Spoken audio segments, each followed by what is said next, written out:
Chapter 10. When Gregor's heart started up again, it beat so hard he thought it might break through his chest. His hand reached out on its own, his fingers grasping for the keychain. "Where'd you get that?" "I told you the other landers have fallen. Some years ago, we rescued one very like you in face and feature. I cannot recall the exact date," said Vicus, placing the keychain in Gregor's hand. 2 years, 7 months, and 13 days ago, thought Gregor. Aloud, he said, "It belongs to my dad." Waves of happiness washed over him as he ran his fingers over the worn leather braid and the metal snap that allowed you to attach it to your belt loop. Memories flashed through his mind. His dad fanning out the keys to find the one to open the front door. His dad jingling the keys in front of Lizzie in her stroller. His dad on a picnic blanket in Central Park, using a key to pry open a container of potato salad. "Your father?" Lux's eyes widened, and a strange expression crossed her face. "Vicus? You do not think he—" "I do not know," Lux said, "but the signs are strong," said Vicus. "My mind has been on little else since he arrived." Luxa turned to Gregor, her violet eyes quizzical. What was her problem now? "Your father, like you, was desperate to return home. With much difficulty we persuaded him to stay some weeks, but the strain proved too great, and one night, also like you, he slipped away," said Vicus. "The rats reached him before we did." Gregor smashed into reality, and the joy drained out of him. Of course, there were no other living overlanders in Regalia. Vicus had told him that in the stadium. His dad had tried to get home and had met up with the same fate Gregor had. Only the Underlanders hadn't been there to save him that time. He swallowed the lump in his throat. "He's dead then." "So he assumed, but then came rumors the rats had kept him living," said Vicus. "Our spies confirm this regularly." "He's alive?" asked Gregor, feeling hope rush back through him. "But why? Why didn't they kill him?" "We do not know why with certainty, but I have suspicions. Your father was a man of science, was he not?" asked Vicus. "Yeah, he teaches science," said Gregor. He couldn't make sense of what Vicus was saying. Did the rats want his dad to teach chemistry? "In our conversations, it was clear he understood the workings of nature," said Vicus, "of trapped lightning, of fire, of powders that explode." Gregor was beginning to catch his drift. "Look, if you think my dad's making guns or bombs for the rats, you can forget it. He would never do that." "It's hard to imagine what any of us would do in the caves of the rats," said Vicus gently. "To keep sanity, it must be a struggle. To keep honor, a Herculean feat. I am not judging your father, only seeking to explain why he survived so long. The rats fight well in close range, but if we attack from afar, they have no recourse but to run. Of all things, they wish a way to kill us at a distance," said Luxa. She didn't seem to be accusing his father either, and she didn't seem mad at him anymore. Gregor wished she'd stop staring at him. "My wife Sullivan has a different theory," said Vicus, brightening a little. "She believes the rats want your father to make them a thumb." "A thumb?" asked Gregor. Boots held up her thumb to show him. "Yeah, little girl, I know what a thumb is," he said, smiling down at her.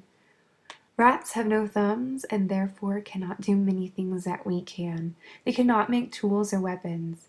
They are masters of destruction, but creation evades them," said Vicus.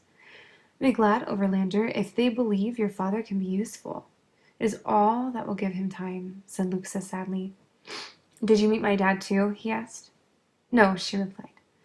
"I was too young for such meetings." "Luxa was still concerned with her dolls then," said Vicus. Gregor tried hard to imagine Luxa with a doll and couldn't. "My parents met him and spoke him well," said Luxa. Her parents. She'd still had parents then. Gregor wondered how the rats had killed them, but he knew he'd never ask. "Luxa speaks true. At present the rats are our bitter enemies. If you meet a rat outside the walls of Regalia, you have two choices: to fight or be killed." Only the hope of a great advantage would keep a human alive in their paws, especially an overlander, said Vicus.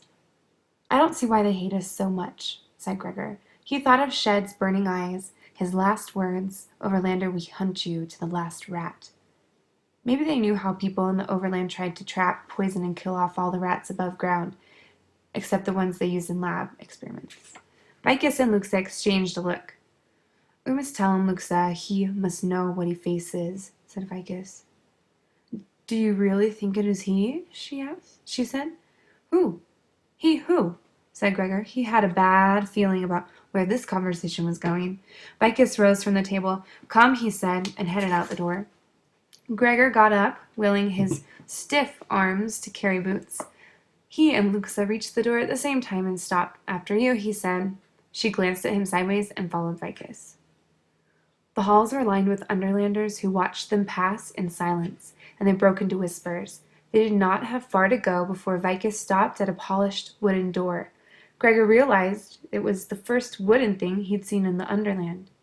What had Vicus said about something being as rare as trees? For trees, you need a lot of light, so how would they even grow here? Vicus pulled out a key and opened the door. He took a torch from a holder in the hall and led the way in. Gregor stepped into a room that seemed to be an empty stone cube. On every surface were carvings, not just the walls, but the floor and ceiling too. These weren't the frolicking animals he'd seen elsewhere in Regalia. These were words. Tiny words that must have taken forever to chisel out. A, B, C, said Boots, which is what she always said when she saw letters. A, B, C, D, she added for emphasis. These are the prophecies of Bartholomew of Sandwich, said Vicus. Once we sealed the gates, he devoted the rest of his life to recording them. I bet he did, thought Gregor. It sounded like just the kind of crazy old Sandwich. It sounded like just the kind of thing crazy old Sandwich would do. Drag a bunch of people underground, then lock himself in a room and chip out more crazy stuff on the walls. So, what do you mean prophecies? Asked Gregor, although he knew what prophecies were. They were predictions of what would happen in the future. Most religions had them, and his grandma loved a book of them by a guy named Nostra something. To hear it talk, the future was pretty depressing. Sandwich was a visionary, said Vicus. He foretold many things that have happened to our people. And a bunch that haven't? Asked Gregor, trying to sound innocent. He hadn't ruled out prophecies entirely, but he was skeptical about anything Sandwich came up with. Besides, even if someone told you something that would happen in the future, what could you do about it? Some we have not yet unraveled, admitted Vicus. He foretold my parents' end, said Luxa sorrowfully, running her fingers over part of the wall.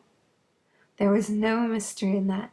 Vicus put his arm around her and looked at the wall. No, he agreed softly. That was as clear as water. Gregor felt awful for about the 10th time that night. From now on, whatever he thought, he would try to talk about the prophecies with respect. But there's one thing that hangs most heavily over our heads. It is called the prophecy of Grey, for we know not whether it be fair or foul, said Vicus.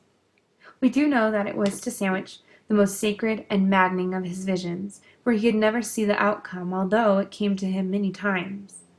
Vicus gestured to a small oil lamp that illuminated a panel of the wall. It was the only light in the room besides the torch. Maybe they kept it burning constantly. Will you read? Asked Vicus, and Gregor approached the panel. The prophecy was written like a poem in 4 parts. Some of the lettering was odd, but he could make it out. A, B, C, said Boots, touching the letters. Gregor began to read. Beware, Underlanders. Time hangs by a thread. The hunters are hunted. White water runs red. The gnawers will strike to extinguish the rest. The hope of the hopeless resides in a quest. An overland warrior, a son of the sun, may bring us back light. He may bring us back none. But gather your neighbors and follow his call, or rats will most surely devour us all. 2 over, 2 under, of royal descent. 2 flyers, 2 crawlers, 2 spinners, ascent. 1 gnawer beside, and 1 lost up ahead. And 8 will be left when we count up the dead. The last who will die must decide where he stands. The fate of the aid is contained in his hands. One gnawer beside. Oh, so bid him take care, bid him look where he leaps, as life may be death, and death life again reaps. Gregor finished the poem and didn't know quite what to say. He blurted out, "What's that mean?" Ficus shook his head. "No one knows for certain. It tells of a dark time when the future of our people is undecided. It calls for a journey, not just of humans, but of many creatures, which may lead either to salvation or to ruin. The journey will be led by an overlander." Well, I got that part. This warrior guy, said Gregor. You asked why the rats hate overlanders so deeply? It's because they know one will be the warrior of the prophecy, said Ficus. Oh, I see, said Gregor. So, when's he coming? Ficus fixed his eyes on Gregor. I believe he is already here.